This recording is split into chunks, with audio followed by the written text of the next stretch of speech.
So, nakita ko ngayon mag-intro kasi nga masipang ako, di ba? Alam mo kung bakit masipang ako? Kakakiss sa'yo. Unang araw pa lang minahan.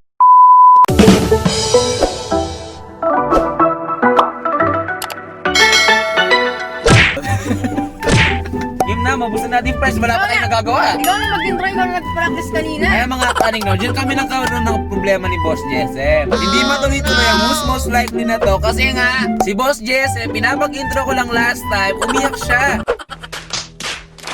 Akala ko, nagpapahinga lang siya. Ngayon pala mga kaning, nakayuko ng ganyan, lumuluha na yung mga mata niya, mga kaning.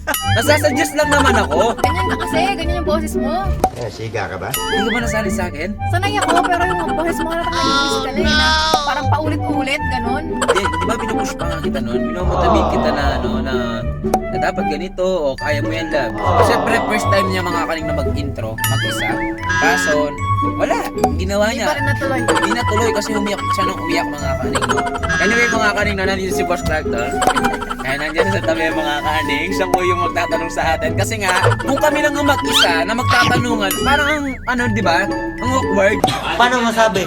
Alam na natin kagad kung ano yung mga itatanong natin, kung ano yung sasagot natin, di ba? Dito mga kaning, kahit busy, si Boss Clark to, tulog na tulog pa.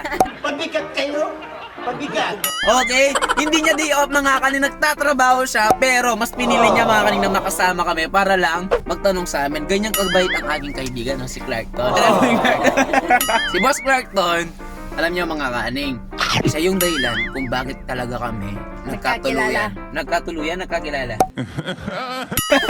Nagkakilala ni Boss Jesse mga kaning. Ayaw ko naman talaga pumunta sa bahay nila noon. Birthday niya, pinapapunta niya ako. Totoo naman, di ba? Kaso, si Boss Clarkton, mga kaning, anong sinabi ni Boss Clarkton? Uy, nagaya si Boss Jesse, dapat punta tayo ganito ganyan. Hindi rin chance mo, sabi ni Clarkton. Nung hindi ka Ay, niya ayoko, sabi ko, kasi wala akong pambiling cake. Ganyan. Nung hindi ka niya pinapakilala sa akin, kinukulit mo siya. O, tapos ngayon, pinakilala ka yung pumunta. Ang kapira naman yan. Kasi ito na nga, kaya nga ayaw ko pumunta mga kaning kasi wala pa akong pambiling cake noon. Di ba? Anong ginawa ng kaibigan ko ni Clarkton? Pinambili niya ako ng cake tapos nilagay niya sa ilalim yung pangalan ko. Lahat pa yung cake nun, heart. Pinakita niya mga kaning na sa akin galing yung cake. Pero yung totoo nun, yung perang yun na ginamit namin mga kaning kay Boss Clarkton. So salamat sa iyo Clarkton, napakabait mo talaga. Sana kunin ka na ni Lord. No?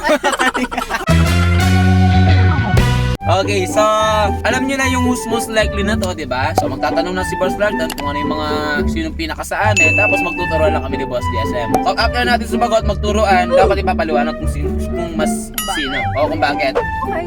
Ready na po ba? Ready na. Okay. So, sino ang mas pikon? Si Boss Jesse, kaminado siya mga kanina. Kasi konting pag-aasar ko lang napipigong kagad dyan. Tapos yung pinaka-agenda niya kung bakit siya napipigon para lambingin ko daw siya. Basta lang magagalit pag hindi ka naglalanding. Tapos yung may times na ang manhid niya, yung nagtatampo ka na nga tapos di niya alam. Sige na. Asar ka ng asar, hindi mo alam, hindi napipigong ka na. Okay, so, sino naman ang unang nag-a-approach kapag may nagtatampo or sino ang unang naglalambing? Ikaw. Aminado naman ako doon mga kaning, no? Siguro naman. Siyempre kapag kasalanan ko, ako yung unang maglalambing. Pero kapag kasalanan niya, no, mga kaning. Ano yun, napatunayan ko na. Pag ako may kasalanan, hindi talaga siya, manunuyo. Kailangan ako. Kailangan, matutunan ko muna kung ano yung naging mali ko sa part na yun. Bago niya ako kausapin. So, next question. Sino ang mahilig mag-send ng long sweet messages? Si Boss Jesse.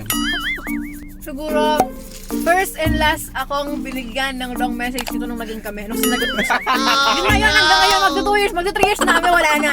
Alam niyo mga kaning dati, nagbibigay pala ako ng mga tula sa kanya. Di ba? Mga tula, every time naman, sorry namin. Kahit basta may isipan ko mga kaning nabibigyan ko siya ng tula. Pero ngayon mga kaning, tinatamad na ako eh. Tapos, pag papakita ko pa sa kanya yung ginawa niya, pag hindi ko pinakita, hindi siya maniniwala na ginawa niya. Pero pag pinakita ko na, doon pa lang siya maniniwala. Next.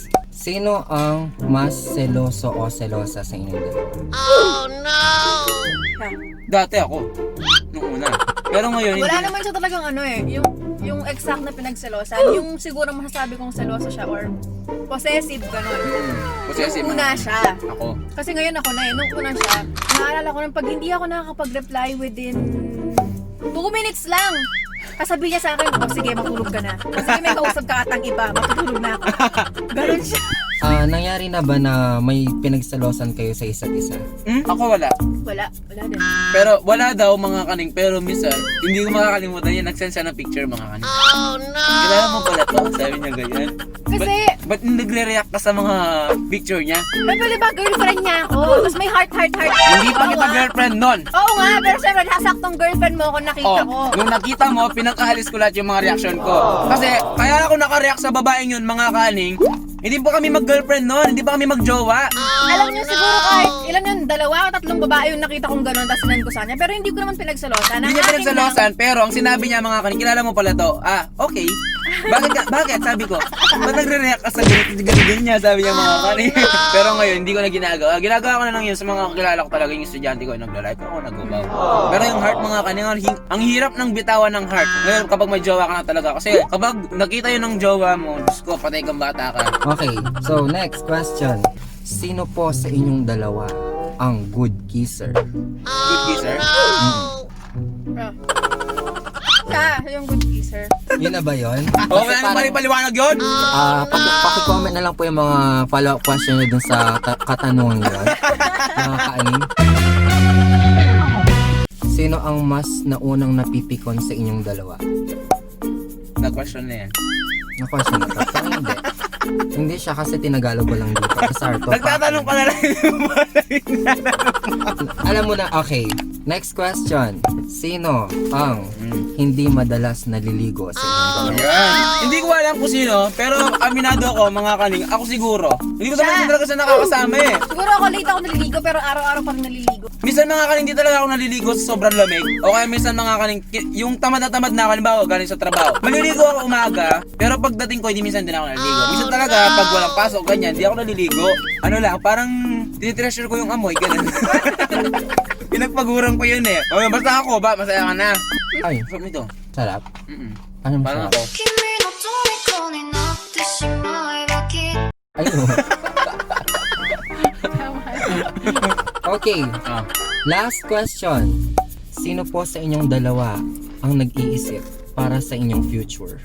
Ikaw, Parang siya din eh. since nung naliligaw pa lang siya, future na iniisip niya. Talaga. Ano yung sinabi ko? Nagbigay nga ng mga Yung pinaka example. nakatandaan kong sinabi niya sa akin, tapos mas lalo ako na in love sa kanya.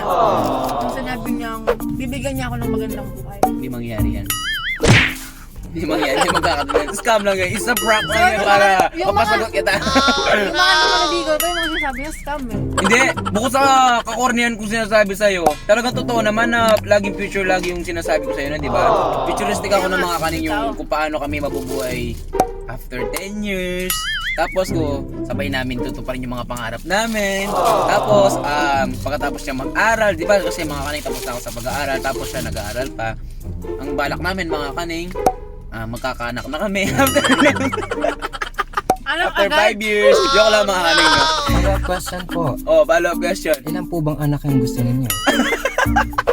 Ikaw, sige, ikaw Ako muna. ano, siguro 4. 4? Ako siguro mga kaning 3 lang. Ewan ko mga kaning, bakit gusto niya 4? Pag kasi malaki yung pamilya, masaya. Kung kayang buhayin, bakit hindi? Pero kung hindi kayang buhayin, pero kung hindi kayang buhayin, Isa na lang, no?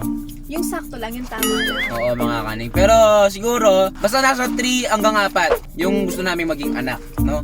Okay. Kasi yung gusto namin, kung para sa future namin, pinagbubutihan namin, gusto namin matupad yung mga pangarap namin, siyempre para sa mga bata din. Mahirap naman mga kaning, di ba? Gusto mong marami kang anak, ang pangit naman doon, hindi mo naman masusustentuhan yung mga pangarap nila sa buhay. Alam mo, yung isa gusto niya mag-doktor, yung isa gusto niyang maging teacher, yung isa gusto niya maging pole dancer. Yung isa gusto niya maging engineer. Oh, syempre kung wala ka naman talagang ganun karaming pera, magandang buhay, hindi mo naman papag-aaral yun. Sakto-sakto lang mga kanino, di ba? Kung may maganda kaming buhay ni Boss Jess, kailangan sa mga ano namin, magiging anak namin. So yan mga kaning, dyan nagtatapos ang ating Who's Most Likely Challenge. Finally mga kaning, natapos na natin yung challenge na to kasi mga kaning akala ko hindi na matutuloy to. Medyo maulan na din mga kaning kung mapapasin nyo sa likod. Medyo pumapatak-patak na yung ulan. And shoutout nga pala kay Chicana Portelio. Maraming salamat sa mga katanungan mo. Lahat ng mga katanungan dito mga kaning parang majority galing sa kanya. Galing sa kanya. Maraming salamat sa'yo. Muli mga kaning, kung hindi ka pa nakapag-subscribe ng aming YouTube channel, please mag-subscribe ka na at i-click mo na rin yung notification bell para lagi kang updated sa mga videos na ina-upload namin mga kaning. Maraming salamat po. So muli, kami ang Team Jamon mga kaning ang nagsasabing, humayo tayo at magpakarami. Peace.